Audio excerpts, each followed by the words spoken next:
अस्सलामुअलैकुम। आपके अपने मोहल्ले का उस्ताद लेक्चरर तैमूर ख़ान एक और ट्रिकी एमसीक्यू के साथ हाज़िर है।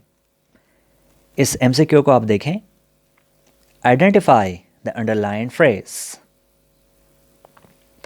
ही अपोलोजाइज्ड फॉर अराइविंग लेट। उसने देर से आने के लिए माफ़ी मांगी। हाईलाइटेड फ्रेज क्या है? Arriving late. तो options are participle phrase, gerund phrase, adjectival phrase या एडवर्बियल फ्रेज। अगर हम इस फ्रेज को देखें तो इसमें एक वर्ब प्लस आईएनजी मौजूद है।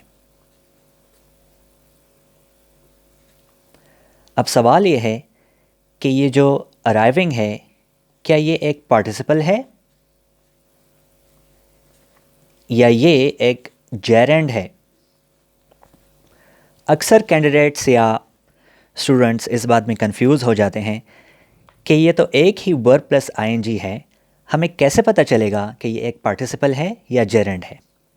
तो मैं आपको कुछ आसान से ट्रिक्स बताता हूँ जिसकी बुनियाद पर आप कह सकेंगे कि क्या ये एक पार्टिसिपल है या जेरेंड है।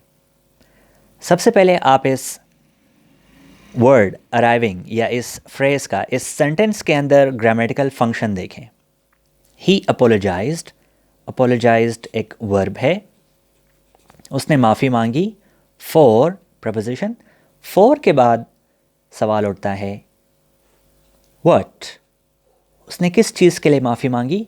For arriving late.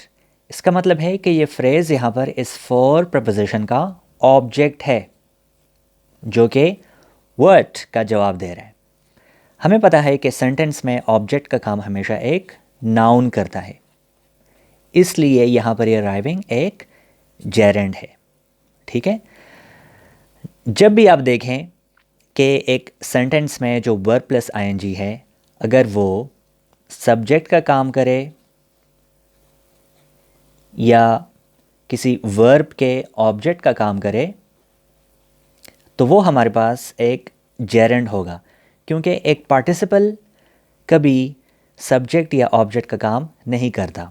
हाँ, नाउन फ्रेज़ के अंदर एक पार्टिसिपल हो सकता है, यानी अगर कोई नाउन फ्रेज़ किसी सेंटेंस का सब्जेक्ट है या ऑब्जेक्ट है, उसके अंदर एक पार्टिसिपल मौजूद हो सकता है, लेकिन वो नाउन फ्रेज़ होगा, वो पार्टिसिपल फ्रेज़ नहीं होगा, क्योंकि उसके अंदर जो पार्टिसिपल है वो किसी नाउन के एडजेक्टिव का काम कर रहा होगा, तो उसे हम पार्टिसिपल फ्रेज़ नहीं कह सकते। अगर कोई वर्ब प्लस आईएनजी सब्जेक्ट या ऑब्जेक्ट का काम कर रहा है, ऑब्जेक्ट किसी वर्ब का या किसी प्रपोजिशन का, तो वो हमेशा हमारे पास एक जेरेंड होगा। तो यहाँ पर हमारा जो ऑप्शन है जेरेंड फ्रेज़ वो ठीक है।